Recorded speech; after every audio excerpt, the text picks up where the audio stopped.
السلام عليكم، معاكم هالة حجازي من قناة حلو حادق.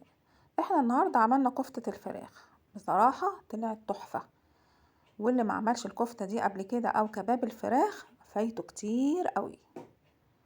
مع كده رغيف بلدي او نص رغيف بلدي، وحط كده بقى الكفتة بقى وشوية بقدونس، عليهم شوية مايونيز او تومية، حاجة كده تحفة.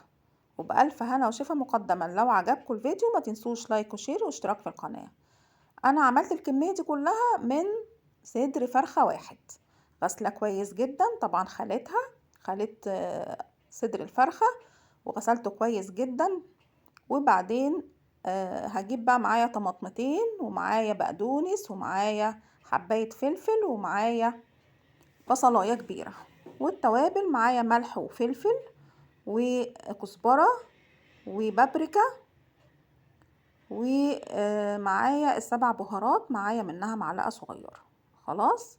ومعايا كده معلقتين من الدقيق، ومعايا معلقة كبيرة بيكنج باودر، ومعايا معلقتين كده من الدهن المفروم، دهن حيواني مفروم. خلاص. هناخد بقى كمية الخضار ديت وهنقطعها بالطريقة اللي حضراتكم شايفينها، علشان هتخش كل دون، يا اما المفرمة يا اما الكبة. طبعا يستحسن انها تكون الكبة عشان انا عايزاه مفروم فرم ناعم جدا. هناخد بقى الخضار كله كده هو هنقطعه زي ما حضراتكم كده شايفين. وبصراحة الكفتة دي كانت تحفة. اولا سهلة جدا وسريعة جدا، وكانت طعمة قوي، كمان كمية كبيرة جدا ما شاء الله. من صدر فرخة واحد عملت الكمية اللي هوريها لكم في الفيديو، وكمان شلت منها شوية كمان في الفريزر لوقت تاني.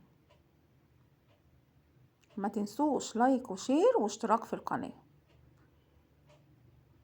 خلاص. الخضار بقى كله كده هيتقطع، والبقدونس وكل حاجة هتتقطع كده اهوت، علشان زي ما قلت لحضراتكم هنفرمهم فرم ناعم او في الكبة.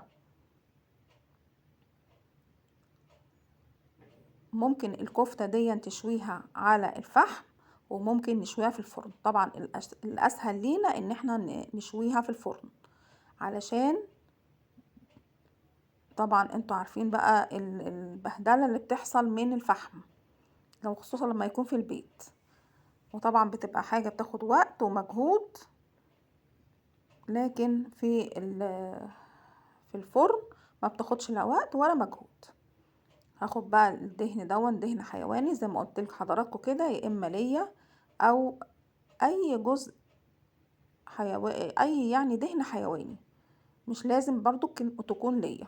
خلاص. بصوا بقى فرمت الفراخ فرم ناعم خالص اهو. وادي الخضار اللي انا فرمته كله هصفيه كويس جدا في المصفى، لازم انزل كل ميته. وده طبعا علشان الكفتة ما تفكش منك.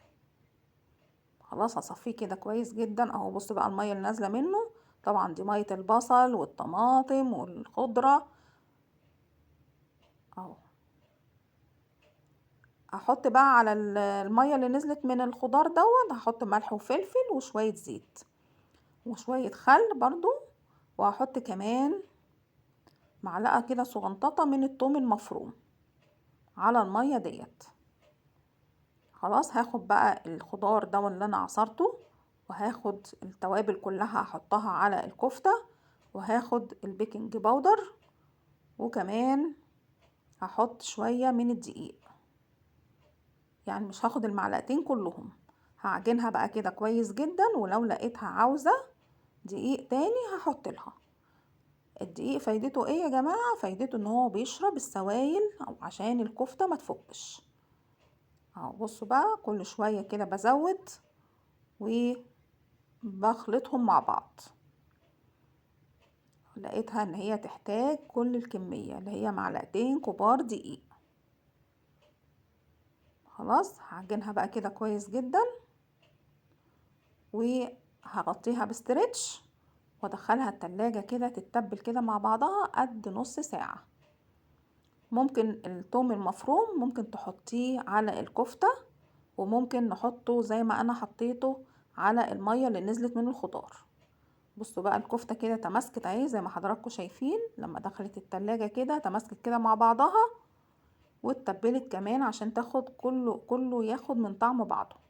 معايا برضو معلقة كده برضو من الدهن الحيواني دوت، حطيتها في صينية ومعاها شوية زيت اهو. بصوا بقى دي معلقة الثوم الصغيرة اللي انا قلتلكوا عليها، ممكن او تضيفيها على الكفتة نفسها. معايا هنا معلقتين زيت، وهحط برضو في الصينية اللي قلت لحضراتكم عليها دي اللي انا هدخلها الفرن.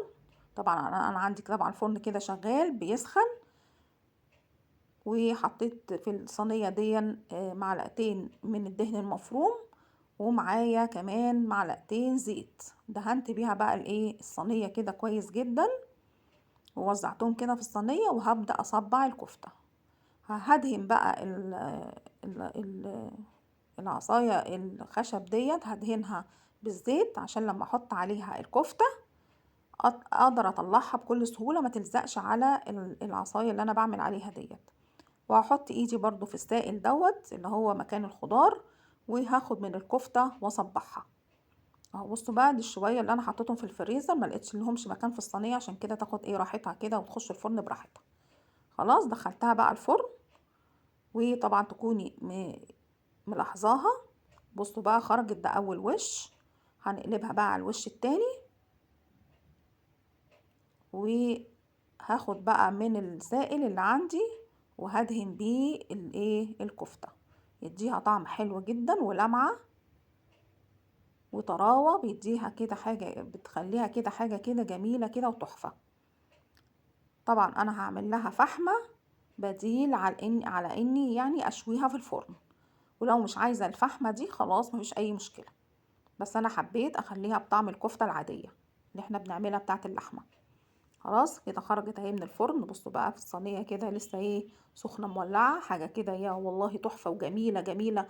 جربوها ومش هتندموا ابدا ان انتوا جربتوها، طعمها لذيذ جدا جدا جدا، كمية حلوة قوي قوي قوي، مش مكلفة خالص. صدر فرخة واحد هتعملي ما شاء الله كمية كبيرة زي ما حضراتكم شايفين. احط بقى الفحمة كده هون في طبق، واحطها على الكفتة، ومن الدهن اللي نزل من الكفتة هحط كده، هسقي كده الايه الفحمة، وهتدي كده دخان وطعم ريحة جميلة جدا جدا، مع شوية بقى بقدونس كده هون، وهنقدم الكفتة بتاعتنا. مش قادرة اقول لكم على ريحتها وطعمتها بصراحة، اللي مجربهاش فايته كتير جدا جدا. بألف هنا وشفا مقدما. ما تنسوش لايك وشير واشتراك في القناة ودعوة حلوة. بصوا ما شاء الله الكمية تحفة، كمية ما شاء الله، يعني دي ما تصدقيش ابدا ان انت عملتي كل الكمية دي كلها من صدر فرخة واحد. بصوا بقى الكفتة، بصوا طرية جدا، بصوا من جوه خرافة، كانت طعمة جدا جدا جدا، وبألف هنا وشفا مقدما. لو عجبكم الفيديو ما تنسوش لايك وشير واشتراك في القناة. سلام عليكم.